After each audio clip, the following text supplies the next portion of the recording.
Pessoal, tudo bem? Acordei hoje num dia muito corrido aqui, né? Tive uma audiência de manhã, lecionei agora pela manhã também e tô aqui em Araguari para mais uma audiência aqui à tarde. E assim, eu acho que a maioria daqueles que estão me ouvindo aqui, daqueles que me seguem, deve estar passando pela mesma situação que eu estou passando. Tô passando em casa também. Nós acordamos na segunda-feira, fomos dormir no domingo, né? Com uma amálgama de emoções aí que tá à flor da pele, né? E eu tenho dito muito aqui ultimamente, estou falando com a minha bolha, eu sei da pequena repercussão que isso pode pôr, mas tem um tempo, né? Até ouvindo alguns amigos aí, que eu resolvi falar, né? Bater papo, conversar e tal, sempre com fundamento, com cientificidade. E eu tenho um privilégio, né? Eu sou uma pessoa privilegiada por N aspectos da minha vida, mas um deles é exatamente ocupar a posição que eu ocupo diante de tantos aqui que são ex-alunos ou alunos e tal. Isso me coloca numa posição de fala, não necessariamente significando verdade, né? Mas da capacidade de ser ouvido, tá? E essa semana, quem me acompanhou, essa semana que passou, até no domingo a gente falou disso também, né? A gente falou muito de simbologia naquele dia, num aspecto sem juízo de valor, mas numa análise de coisas ruins que aconteceram com simbologia, né? Com uso de símbolos. E eu queria voltar nesse tema, mas hoje, galera, no sentido de dar uma respirada, sabe? No sentido de, assim, de tirar esse peso das costas, né? Dar uma freada, olhar a coisa talvez num aspecto mais macro, sabe? E por que eu resolvi falar disso hoje, cara? Porque hoje, dia 4 de outubro, nessa correria a gente nem lembra, né? Hoje é o dia de São Francisco de Assis. E São Francisco de Assis é também um símbolo, né? São Francisco de Assis é também um símbolo. E eu queria já começar aqui. Por que eu resolvi falar dele especificamente?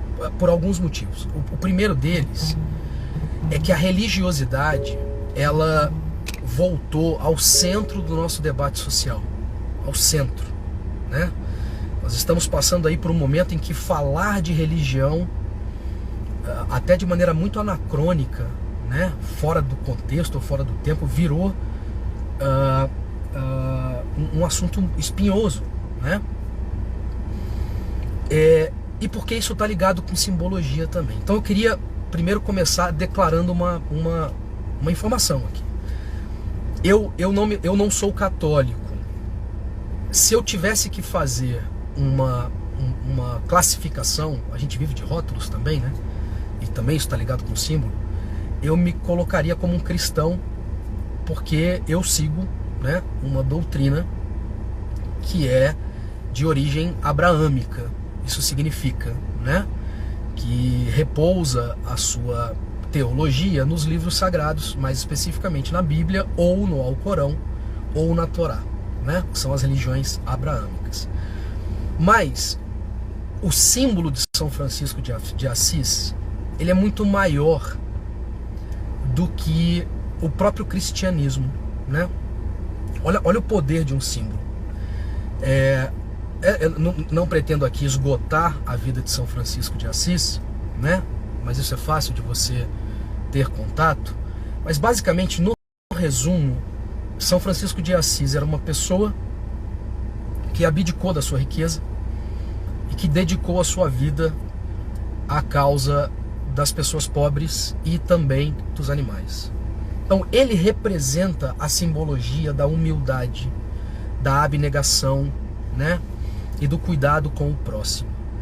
E aí eu tive esse estalo, sabe? Nesse momento que muitos de nós estão com esse sentimento de ressaca, de cansaço. Eu até falei isso agora na sala de aula com os meus alunos em Direitos Humanos. E eu queria trazer isso não só para eles, mas para vocês também, esses poucos que estão me ouvindo. Independentemente da religião que você siga, né? Seja você adepto a uma religião neopentecostal, se você é adepto a uma religião de matriz africana, se você sequer tem religião, o símbolo de São Francisco de Assis fala com todos nós, né? E eu queria que isso fosse um alento, assim, nesse momento, um momento de dar uma respirada mesmo, né? Se afastar um pouco desse debate e saber que a gente tem uma caminhada pela frente aí, enquanto irmãos mesmo, né? E a oração de São Francisco de Assis, independentemente, repito, da sua adesão ideológica, teológica e religiosa, a oração de São Francisco de Assis fala com todos nós. E eu vou pedir licença para que a gente pudesse recitar aqui essas palavras, porque elas também são símbolos e elas transmitem uma mensagem que é muito importante para o momento agora. Então a oração, ela começa assim: ó Mestre, fazei-me instrumento da vossa paz. Então ela começa falando de paz, né? E aí ele roga a essa entidade maior, né?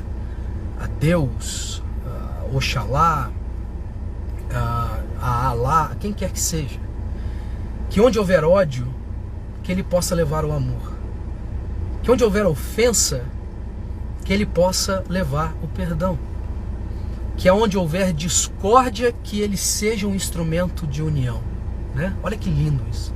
Que onde houver dúvida, que ele leve a fé, onde houver erro, que ele leve a verdade, nesse momento que a gente a gente é atropelado por um sem número de informações, boa parte delas falsas, né? Que nós sejamos instrumentos da verdade.